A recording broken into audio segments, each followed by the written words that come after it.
محمود نے کہا کہ میں نے عتبان بن مالک انصاری رضی اللہ عنہ سے سنا، جو بدر کی لڑائی میں رسول اللہ صلی اللہ علیہ وسلم کے ساتھ شریک تھے، کہتے تھے کہ میں اپنی قوم بنی سالم کو نماز پڑھایا کرتا تھا۔ میرے گھر اور قوم کی مسجد کے بیچ میں ایک نالا تھا، اور جب بارش ہوتی تو اسے پار کر کے مسجد تک پہنچنا میرے لیے مشکل ہو جاتا تھا۔ چنانچہ میں رسول اللہ صلی اللہ علیہ وسلم کی خدمت میں حاضر ہوا اور آپ سے میں نے کہا کہ میری آنکھیں خراب ہو گئی ہیں، اور ایک نالا ہے جو میرے اور میری قوم کے درمیان پڑتا ہے، وہ بارش کے دنوں میں بہنے لگ جاتا ہے اور میرے لیے اس کا پار کرنا مشکل ہو جاتا ہے۔ میری یہ خواہش ہے کہ آپ تشریف لا کر میرے گھر کسی جگہ نماز پڑھ دیں تاکہ میں اسے اپنے لیے نماز پڑھنے کی جگہ مقرر کر لوں۔ رسول اللہ صلی اللہ علیہ وسلم نے فرمایا کہ میں تمہاری یہ خواہش جلد ہی پوری کروں گا۔ پھر دوسرے ہی دن آپ صلی اللہ علیہ وسلم حضرت ابو بکر رضی اللہ عنہ کو ساتھ لے کر صبح تشریف لے آئے، اور آپ صلی اللہ علیہ وسلم نے اجازت چاہی اور میں نے اجازت دے دی۔ آپ صلی اللہ علیہ وسلم تشریف لا کر بیٹھے بھی نہیں، بلکہ پوچھا کہ تم اپنے گھر میں کس جگہ میرے لیے نماز پڑھنا پسند کرو گے؟ میں جس جگہ کو نماز پڑھنے کے لیے پسند کر چکا تھا اس کی طرف میں نے اشارہ کر دیا۔ رسول اللہ صلی اللہ علیہ وسلم نے وہاں کھڑے ہو کر تکبیر تحریمہ کہی اور ہم سب نے آپ کے پیچھے صف باندھ لی۔ آپ صلی اللہ علیہ وسلم نے ہمیں 2 رکعت نماز پڑھائی، پھر سلام پھیرا۔ ہم نے بھی آپ صلی اللہ علیہ وسلم کے ساتھ سلام پھیرا۔ میں نے حلیم کھانے کے لیے آپ صلی اللہ علیہ وسلم کو روک لیا جو تیار ہو رہا تھا۔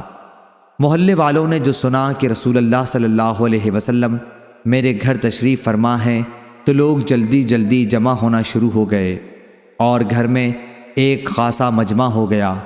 ان میں سے ایک شخص بولا، مالک کو کیا ہو گیا ہے، یہاں دکھائی نہیں دیتا۔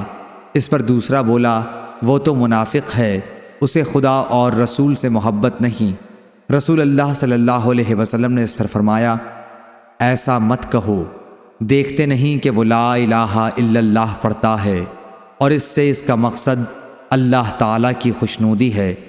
تب وہ کہنے لگا کہ اصل حال تو اللہ اور رسول ہی کو معلوم ہے، لیکن واللہ ہم تو ان کی بات چیت اور میل جول ظاہر میں منافقوں ہی سے دیکھتے ہیں۔ رسول اللہ صلی اللہ علیہ وسلم نے فرمایا، اللہ تعالیٰ نے ہر اس آدمی پر دوزخ حرام کر دی ہے جس نے لا الہ الا اللہ خدا کی رضا اور خوشنودی کے لیے کہہ لیا۔ محمود بن ربی نے بیان کیا کہ میں نے یہ حدیث ایک ایسی جگہ میں بیان کی جس میں حضرت صلی اللہ علیہ وسلم کے مشہور صحابی ابو ایوب انصاری رضی اللہ عنہ بھی موجود تھے۔ یہ روم کے اس جہاد کا ذکر ہے جس میں آپ کی موت واقع ہوئی تھی۔ فوج کے سردار یزید بن معاویہ رضی اللہ عنہ تھے۔ ابو ایوب رضی اللہ عنہ نے اس حدیث سے انکار کیا اور فرمایا کہ خدا کی قسم میں نہیں سمجھتا کہ رسول اللہ صلی اللہ علیہ وسلم نے ایسی بات کبھی بھی کہی ہو۔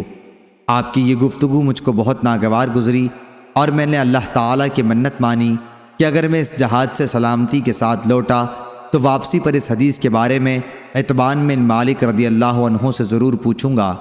اگر میں نے انہیں ان کی قوم کی مسجد میں زندہ پایا۔ آخر میں جہاد سے واپس ہوا۔ پہلے تو میں نے حج اور عمرے کا احرام باندھا، پھر جب مدینہ واپسی ہوئی تو میں قبیلہ بنو سالم میں آیا۔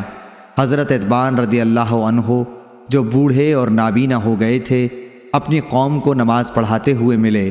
سلام پھیرنے کے بعد میں نے حاضر ہو کر آپ کو سلام کیا اور بتلایا کہ میں فلاں ہوں۔ پھر میں نے اس حدیث کے متعلق دریافت کیا تو آپ نے مجھ سے اس مرتبہ بھی اس طرح یہ حدیث بیان کی جس طرح پہلے بیان کی تھی۔ صحیح بخاری حدیث نمبر 1186۔